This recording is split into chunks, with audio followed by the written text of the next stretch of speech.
From a distance, the settlement could look orderly. Turf-roofed houses sat low against the wind. Animals were counted. Hay was stored. Seasons were tracked. There were fields, fences, prayers, and rules. A farm, in other words, and the idea of one carried something powerful with it: permanence.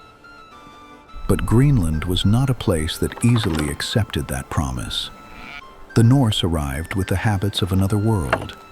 They brought livestock, tools, and a farming logic shaped in Scandinavia and Iceland, a way of living that depended on pasture, hay, and careful storage.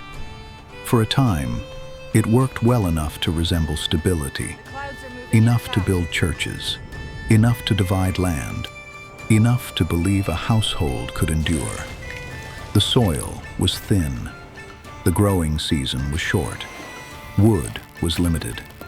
A missed summer, a weak hay harvest, an injured animal, a delayed ship.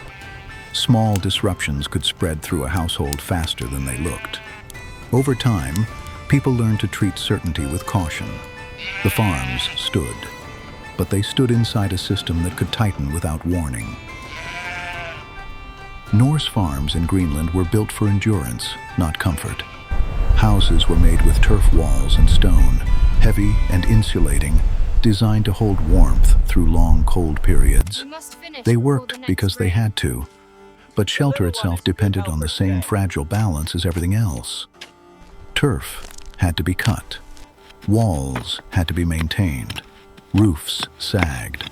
Buildings absorbed damp. Repairs required labor, and labor was never free inside a small household economy. Timber was scarce, so wood could not be wasted on careless rebuilding.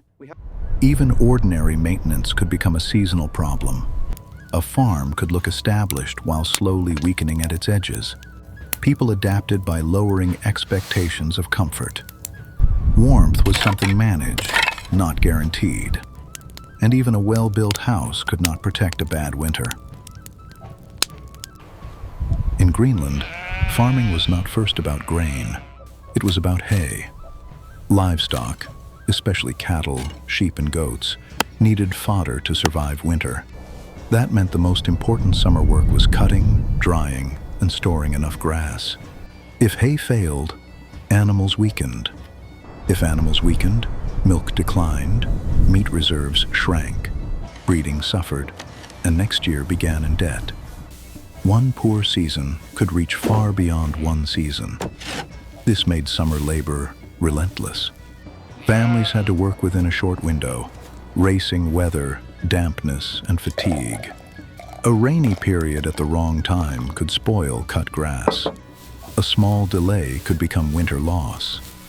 People learned to measure abundance cautiously. A full store could still be insufficient. In Greenland, the harvest was often a question, not an answer. The land could be used, but it could also be worn down. European-style grazing and haymaking, repeated over time in a harsh environment, put pressure on fragile soils. Vegetation cover could thin. Erosion could increase. Once soil began to move or weaken, recovery was slow. The farm still looked active, but its margin for error became smaller. This is how failure often begins in difficult places, not as collapse, but as reduced resilience. The same household might still keep animals, still work the land, still appear orderly from outside. But each year demanded a little more care from land that gave a little less back. Families adapted by treating decline as routine, not event. They planned around smaller yields and harder choices. The damage was gradual. The consequences were not. Climate pressure did not arrive as a single dramatic moment. It arrived as harder conditions repeated. Colder periods and increasing sea ice affected grazing, travel, and connection. Longer winters or harsher seasonal swings tightened the farm calendar. At the same time, sea routes became less dependable. Greenland settlements were never fully self-sufficient in the way a distant map might suggest.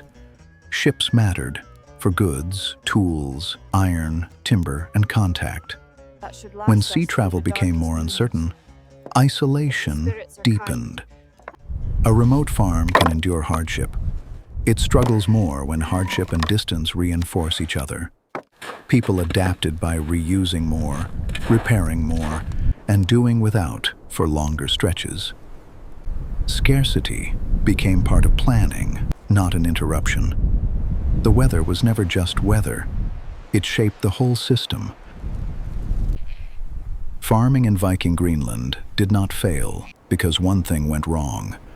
It failed because too many pressures gathered around a way of life that was always narrow. Fragile soils, short-growing seasons, hard winters, uncertain seas, unequal households, and weakening trade ties. The farms could still look settled. The churches could still stand. The routines could still continue.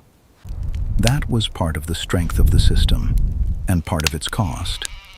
It endured because ordinary people kept adjusting, working harder summers, accepting harsher winters, lowering expectations, and carrying instability as if it were normal. In Greenland, survival depended not on one good year, but on how long people could live inside uncertainty.